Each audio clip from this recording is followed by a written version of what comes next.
On va se tourner maintenant du côté des Steelers de Pittsburgh, Danny, les hommes de Mike Tomlin. On sait Mike Tomlin n'a jamais connu une saison perdante depuis qu'il est à la barre des Steelers de Pittsburgh. Mais toutefois, bon, les partisans des Steelers eux, sont fatigués d'entendre cette statistique-là parce qu'ils veulent avoir des succès hors d'éliminatoire. Tout d'abord, on va jeter un coup d'œil aux joueurs qui se sont joints aux Steelers et les joueurs qui ont quitté au cours de la saison morte. Et puis, ben, ça commence avec l'arrivée de deux carrières, Russell Wilson et Justin Fields. Je te pose la question, quand tu as deux carrières, ça ne veut pas dire que tu n'en as pas de carrière du tout. Parce que là, de qu'est-ce qu'on lit, les deux ne connaissent pas un bon camp d'entraînement. Là. Russell Wilson a joué en fin de semaine, c'était pénible. Russell Wilson a l'air fini, Danny. Ça fait quoi maintenant? Ça fait au moins 3 ans que je le dis, que Russell Wilson n'est plus le même. Depuis la deuxième moitié de la saison 2020, Russell Wilson n'est plus le même. Est-ce que les Steelers ont un carrière, Danny, selon toi? Ben, comme tu le décris, là, ça reste encore à voir. Moi, je continue de penser que Russell Wilson, c'est la meilleure solution à la position de carrière pour cette équipe-là.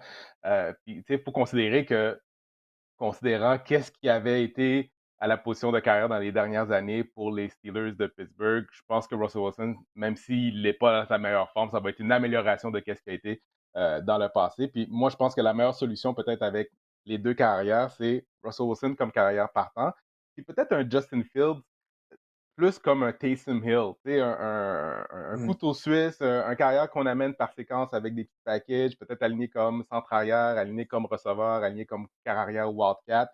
Peut-être l'amener pour dynamiser cette attaque-là, que d'après moi, a besoin aussi d'un peu plus de joueurs qui sont capables de faire des gros jeux. Fait que, tu sais, Russell Wilson est le carrière partant. Puis si jamais il y avait une blessure et il n'était pas capable, ben, peut-être que là, on irait avec Justin Fields comme la solution permanente au poste de corps.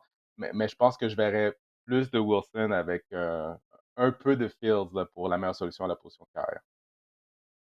Ouf, Justin Fields, il n'a pas changé. Là. Depuis qu'il a quitté Chicago, on le voit, il a difficulté à décocher des passes avec anticipation, manque de précision, fait des jeux avec ses jambes, mais c'est ça, Justin Fields. Moi, j'ai lancé à servir dans son cas. Je ne crois pas qu'il va s'améliorer.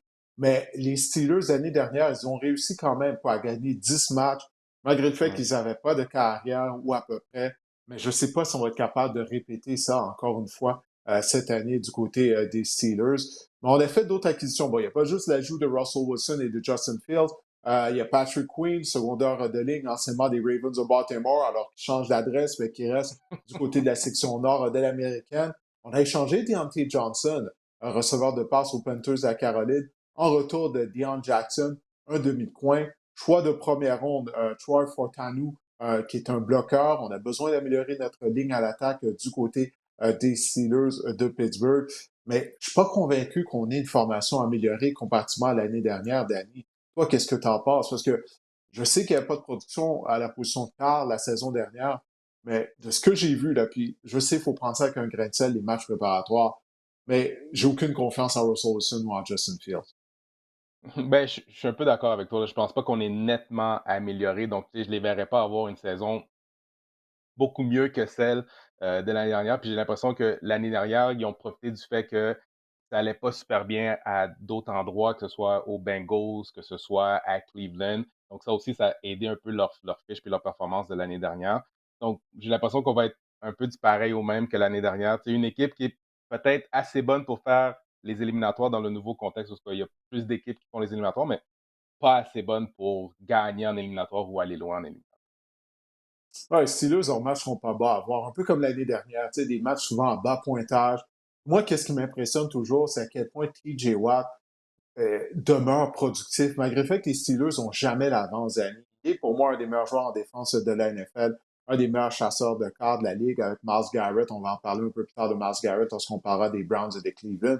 Mais malgré tout, année après année, il est parmi les meneurs au chapitre des sacs du corps, malgré le fait que les Steelers n'ont jamais de bonne avance. Est-ce que TJ Watt sera en mesure justement de continuer d'être dominant? Est-ce que la défense des Steelers pourra transporter l'équipe de Pittsburgh?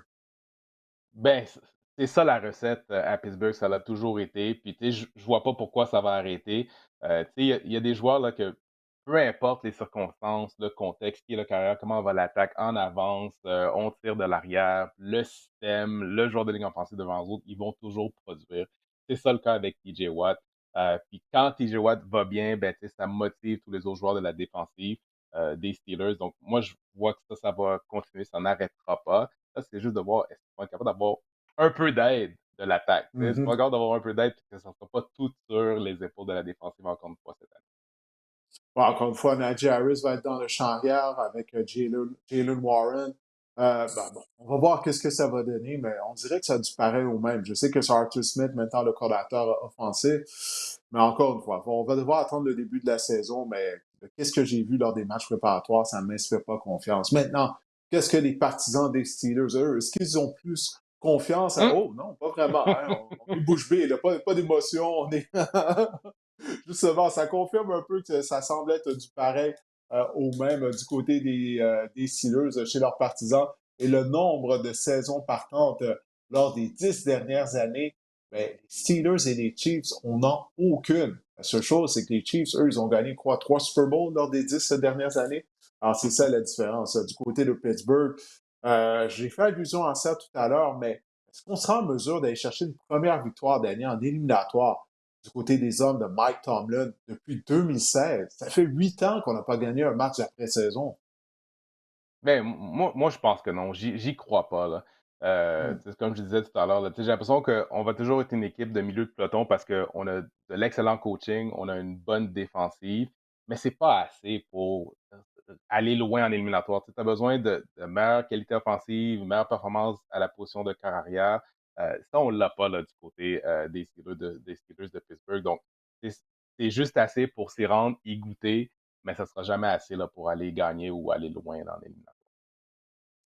Du côté de Mike Tomlin et des Steelers, moi, j'ai toujours eu la théorie qu'on aurait dû mieux préparer l'après Ben Roethlisberger. Ben était vieillissant, on le voyait lors de ces 3 dernières années. Bon, c'était plus difficile lors de ces deux, trois dernières saisons.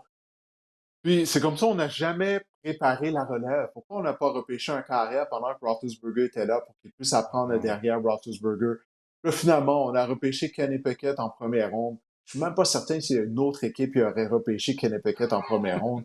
Là, maintenant, il est avec les Eagles de Philadelphie, carrière réserviste. Donc, on continue de payer la note pour ça, pour le fait qu'on s'était pas préparé pour l'après Ben Roethlisberger. Et puis j'ai l'impression que peut-être pour la première fois de sa carrière, Mike Tomlin va avoir une fiche perdante cette année. En tout cas, j'ai hâte de voir ça, s'il va être en mesure justement d'éviter ça et de participer aux éliminatoires. Mais j'ai l'impression que non. Alors justement, allons voir plus ou moins combien de victoires pour les Steelers de Pittsburgh en 2024. Quel est leur over-under? On parle de 8 victoires et demi.